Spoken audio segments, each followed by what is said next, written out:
School बही त्रुटि मामलें सरकार नेले बड़ निष्पत्ति। पूर्वतन एससीईआरटी निर्देशकों समेत 4 जन निलंबित, 6 जनक विरोध में श्रृंखलागत कार्यानुष्ठान नहीं मुख्यमंत्री। तेबे प्रथमरु अष्टम श्रेणी पाठ्यपुस्तक त्रुटि घटनार तदंत पाई उन्नयन कमिशनर अध्यक्षतार गठित कमिटी यार रिपोर्ट मुख्यमंत्री को प्रदान करिछे। आउ कमिटीर सुपारिश आधार रे राज्य सरकार नहीं तुरंत कार्यानुष्ठान।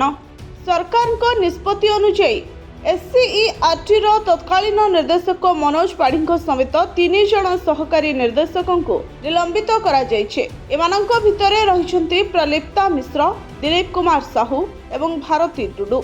सेहिपरि वंदिता पट्टनायक, मानस रंजन राउत, मनोरंजन महापात्र, डॉक्टर प्रशांत कुमार साहू, मानस कुमार नायक और डॉक्टर सुदर्शन सांतरांक समेत 6 जन सहकारी निर्देशकों विरोध में श्रृंखलागत कार्यानुष्ठान आरंभ करा जायछे। कमिटी पाठ्यपुस्तक त्रुटि संशोधन एवं पिलांको शिक्षार गुणवत्ता वृद्धि पाई 14टी सुपारिश करिछे। एही समस्त सुपारिश को पर्यायक्रमे कार्यकारी कराजिबो बोली सरकार घोषणा करछन्ते। एही तदंत कमिटीर सुपारिश अनुसार एससीईआरटी पक्षरु एक मास्टर एराटा रजिस्टर प्रस्तुत कराजिबो। पाठ्यपुस्तक रे थिबा त्रुटि संपर्कित संशोधित तथ्य समस्त छात्र छात्री को जोगाई दिया जिवो। एहा सह एससीईआरटी रे क्वालिटी एश्योरेंस सेल गठन करा जाई पाठ्यपुस्तकर गुणवत्ता और तथ्यर सठिकता उपरे नियमित नजर रखाजिवो बोली जणा पड़िछे।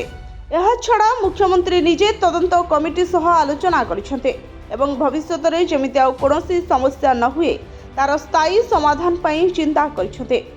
तेणु पाठ्यपुस्तक भाषा, चित्र, तथ्य एवं मुद्रण संपर्कित समस्त आवश्यक अनुमोदन न मिलिले प्रिंटिंग प्रेस को पठाजिबो नाही बोली सरकार कड़ा निर्देश जारी करिसेंते। एही पदक्षेप माध्यम रे भविष्य में पाठ्यपुस्तक रे त्रुटि रखिबा सह छात्र छात्री को गुणात्मक शिक्षा सामग्री जोगाइबाकू सरकार गुरुत्व दैछते। Bureau report, Odisha fast.